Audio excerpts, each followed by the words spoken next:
뭐? 또 보이스피싱에 연루된 것 같다고? 아이고 이 자스가 이게 도대체 몇 번째고 몇 번째?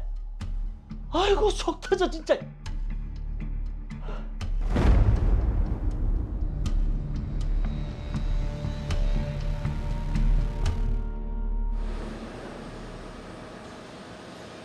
오늘 거래처 사장이랑 좀 만나기로 해서 좀 늦을 기다. 주말에 덕수는 집에 온다나? 일이 바쁘다고 못 온다고 하던데요. 일? 이번에는 일 좀 진득하게 좀 하나 보지. 아이고 여보, 덕수 이제 정신 차렸다고 했잖아요. 너무 애 몰아세우지 마요. 애라니, 나이가 30이 넘었다. 일이 아무리 바빠도 그렇지 당신 생일인데 밥은 같이 먹어야지. 괜찮아요. 일 바쁘다는 애 그 부담 주지 말고 그냥 당신이랑 둘이 보내면 되지. 혈압 오르니까 화내지 말고 일해요 일. 그래 알았네요.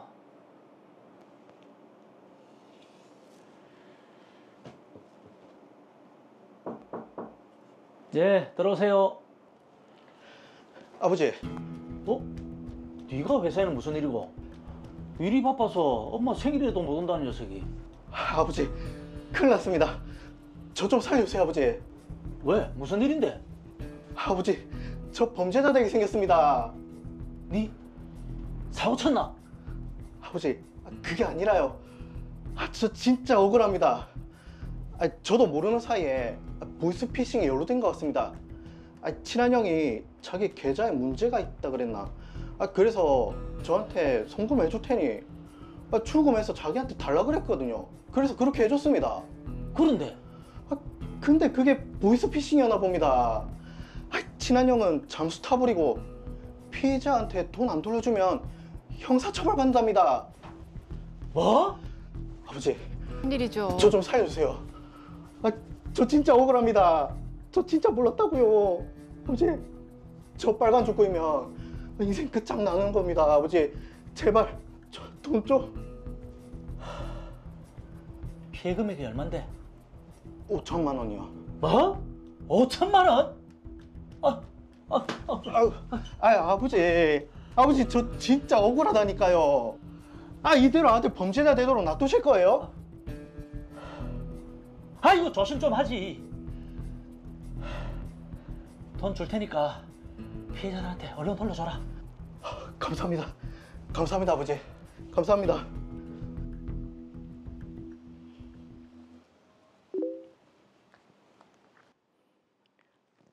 아싸! 입금 됐네. 뭐야, 이게 지금 사기예요? 뭐죠? 뭐예요, 이거? 아버지, 큰일 났습니다. 아이 또 왜? 이번에도 제 계좌가 보이스피싱에 이용된 것 같습니다. 뭐? 피해자들이 회사 앞으로도 찾아오고. 아버지, 저 어떡해요? 저 진짜 억울합니다. 아이고 이 자스가. 저도 미치겠습니다, 아버지. 그래. 그렇게 아들을 범죄자로 만들면 안 된다는 생각에 여러 차례 아들에게 돈을 송금해 줬습니다. 혹시 돈 좀 있겠나? 돈? 아니, 잘 나가는 배 사장이 무슨 일 있나? 내가 어디 가서 나 부끄러워서 말도 못하고. 무슨 일인데? 배 사장 니랑 내랑 그냥 친구 사이가. 말해봐라. 덕수 그놈이 계속 보이스피싱 뭐 거기에 표적이 된 건지 자기도 모르게 연루가 돼서 지 계좌가 그 범죄에 이용이 됐나 보더라고. 피해자들한테 피해금을 안 돌려주면 형사처벌 받을 수 있다고 해서. 아니 한두 번도 아니고 벌써 억이 넘었다. 뭐? 한두 번이 아니라고? 야, 신고해야 되는 거 아이가? 지 말로는 억울하게 연루가 됐어도 피해자들한테 피해금을 안 돌려주면 처벌받는다고 하던데 이번에는 금액이 좀 꽤 커서 나도 자금이 좀 모자라네. 내일까지는 돌려줘야 된다고 하는데 돈 있으면 좀 빌려주라. 그래? 빌려줄 수는 있는데 좀 이상한데. 내가 우리 회사 자문 변호사한테 한번 물어볼게. 그래주면 내가 고맙지. 그래. 이게 바로 신종 사기네요. 야, 아버지를? 물어봤나? 물어봤는데 덕수가 보이스피싱 범죄단체에 지 계좌를 범죄 목적으로 제공하지 않은 이상 피해자들에게 피해금을 변제할 책임은 없다고 하던데. 그래? 그래, 알아봐줘서 고맙대. 아버지, 돈은 네 진짜 보이스피싱 범죄에 당한 거 맞나? 진짜라니까요.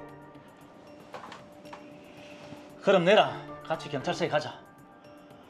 아버지, 제가 다 말씀드렸잖아요. 니는 범죄에 사용되는 줄 몰랐다며. 그러면 피해자들한테 피해금을 변제할 책임이 없다고 하더라. 가자, 빨리 경찰서에. 아버지, 진짜라니까요. 내가 다 알아봤다. 빨리 가자고. 아이, 놓치네, 그냥 달라면 주면 될 거를. 니 다 거짓말이지? 예, 돈이 좀 필요해서 거짓말 좀 했습니다. 왜요? 뭐? 뭐라고? 돈도 많으신 양반이, 그러니까 아들이 돈 좀 달라고 할 때 그냥 줬으면 이런 일 없잖아요. 아이고 이놈아, 그러면 그 많은 돈 다 어디 갔었노? 큰 돈 버는데 투자 좀 했습니다. 투자? 니 설마 인터넷 도박했나? 이번에 진짜 터질 때 됐는데. 아버지, 어차피 다 저한테 물려주실 거 미리 줬다 생각하세요. 아유, 이놈의 새끼, 내 니 가만히 두나 봐라. 네가 가져간 돈이 이놈아 수억이다, 수억. 감히 부모한테 사기를 쳐? 오냐, 아들이고 뭐고 내 니 딱 고살 거니까 이번 기회에 네 버르장머리를 내 제대로 고쳐줄게. 알겠나? 고사하세요. 부모 자식 간에 무슨. 어차피 처벌 안 받으니까 괜히 힘 빼지 마세요. 어이가 없네 진짜. 내 저놈의 자식을 잘못 키웠네. 잘못 키웠어. 내 저놈의 자식을 어떻게 해야 되노?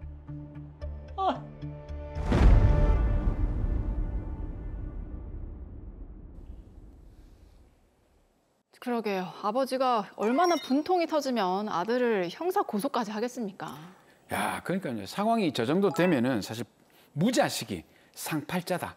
뭐 이런 말이 그대로 들어맞지 않을까 하는 생각이 나는데. 그럴 것 같아요. 예. 그 아버지 바람대로 아들을 요번에 탁 적정한 처벌을 받고 반성을 할 수 있게끔 이렇게 만들어줬으면 좋겠는데. 자, 그러니까요. 그렇게 될 수 있을지 저희가 한번 살펴보도록 하겠습니다.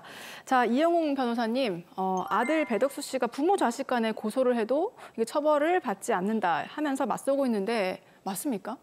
네, 종래 형법 규정에 따르면 드라마 사례처럼 직계열족 간 범죄에 대해서 고소를 한다고 하더라도 검찰에서 공소권 없음에 불기소 처분을 해왔습니다.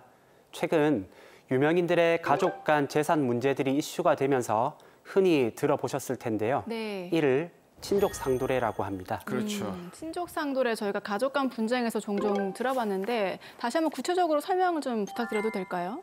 네, 형법상 친족 상도례 조항은 1953년 우리나라 형법이 제정될 때부터 도입이 됐습니다. 형법 제328조 제1항에 따르면 직계열족이나 배우자, 동거 중인 친족 등이 사기, 횡령, 배임 등 범죄를 저지를 경우에 그 형을 면제하는 것으로 규정을 하고 있고, 이에 따라서 검찰에서도 이와 같은 경우는 공소권 없음 처리를 해왔습니다. 네.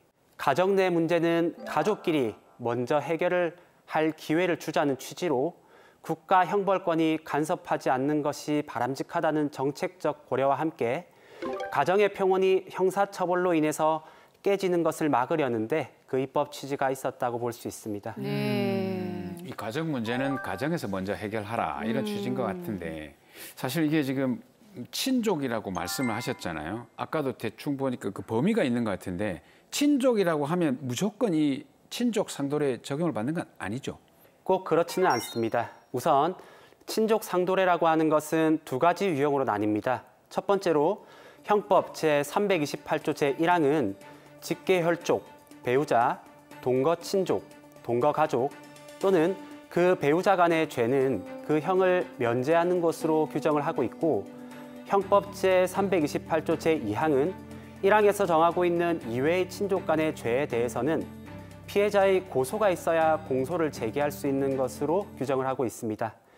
그리고 친족 간의 범위에 대해서는 민법에서 규정을 하고 있는데 네. 8촌 이내의 혈족, 4촌 이내의 인척, 그리고 배우자를 친족의 범위로 정하고 있습니다. 예. 따라서 드라마 사례와 같은 경우에는 가해자와 피해자의 관계가 부자 관계이기 때문에 동거 여부와 무관하게 형법 제328조 제1항이 적용이 되고 따라서 피해자가 가해자인 아들을 처벌해달라고 고소를 한다고 하더라도 처벌을 할 수가 없었습니다. 근데 가족 간의 뭐 돈 문제뿐만이 아니라 뉴스를 보면 폭행 사건도 일어나잖아요. 맞아요. 가족 간의 폭행도 친족 상도례가 적용이 되나요? 네, 그렇진 않습니다. 어. 친족 상도례 규정은 제3범죄에 국한하여 적용이 되고 다만 제3범죄 중에서 강도죄, 손괴죄, 점유강치죄 및 강제집행 면탈죄는 친족 상도례의 적용에서 제외가 됩니다. 예. 자, 이 드라마 사례에서 보면 지금 아들 배덕수 씨가 정말 괘씸하게도 아버지를 속여서 지금 수억 원을 가져갔는데 그래도 이게 아들이기 때문에 처벌할 수 없는 겁니까? 반드시 그렇다고 말할 수는 없습니다. 올해 6월 27일자로 헌법재판소가 친족 상도례 조항에 대해서 헌법 불합치 결정을 했습니다. 이는 친족 상도례가 헌법에 맞지 않다고 본 것인데요. 그래서 헌법 불합치 결정에 따라서 국회는 내년 12월까지 새로운 법을 만들어야 합니다. 네. 따라서 배영구 씨와 배덕수 씨가 부자 관계에 있다고 하더라도 아들 배덕수 씨의 사기 범행에 대해서 검찰에서 반드시 공소권 없음 불기소 처분을 할 것이라고 단정하기는 어렵습니다. 예전에는 어떤 그 정책상의 이유로 그게 필요하지 않습니까? 네. 이번에는 이게 왜 헌법 불합치 판정을 받게 된 거죠? 헌법재판소가 형법 제328조 제1항이 규정한 친족 상도례가 헌법에 맞지 않다고 본 이유는 가족의 재산 범죄로 인한 피해자들의 권리를 보호해야 한다는 점에 있습니다. 가족이라는 이유로 면죄부를 받는 것은 피해자의 기본권을 크게 침해한다는 것이 그 주된 취지인데요. 네. 또 가족의 형태가 핵가족화되고 있고 1인 가구가 증가하는 상황에서 먼 친척의 범죄까지 처벌을 면해주는 것은 타당하지 않다고 본 것입니다. 네. 헌법재판소는 넓은 친족 관계에서 일률적으로 형을 면제하는 것은 형사 피해자의 권리를 일방적으로 희생시키고 가족 친족 제도의 형식적 면만 유지하는 것이 될 수 있다라고 지적을 했습니다. 자, 그런데 내년 12월까지 이제 국회에서 새로운 법을 만들어야 된다고 하셨는데 이게 만약에 그때까지 입법이 안 되면 어떻게 되는 건가요?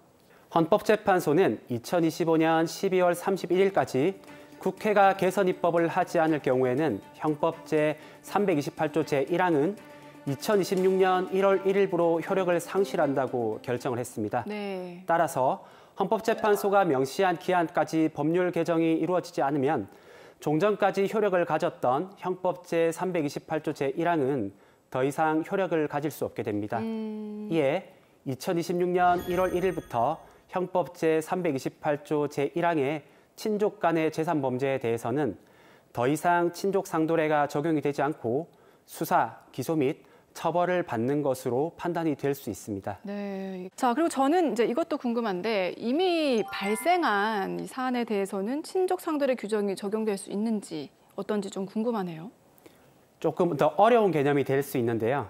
대법원은 헌법재판소가 헌법 불합치 결정을 하면서 법률 조항의 개정 또는 폐지에 대한 임무를 입법자에게 맡긴 이상 개선하는 입법의 소급 적용 여부 및 소급 적용의 범위는 원칙적으로 입법자의 재량에 맡긴 것으로 보아야 한다고 판단하고 있습니다.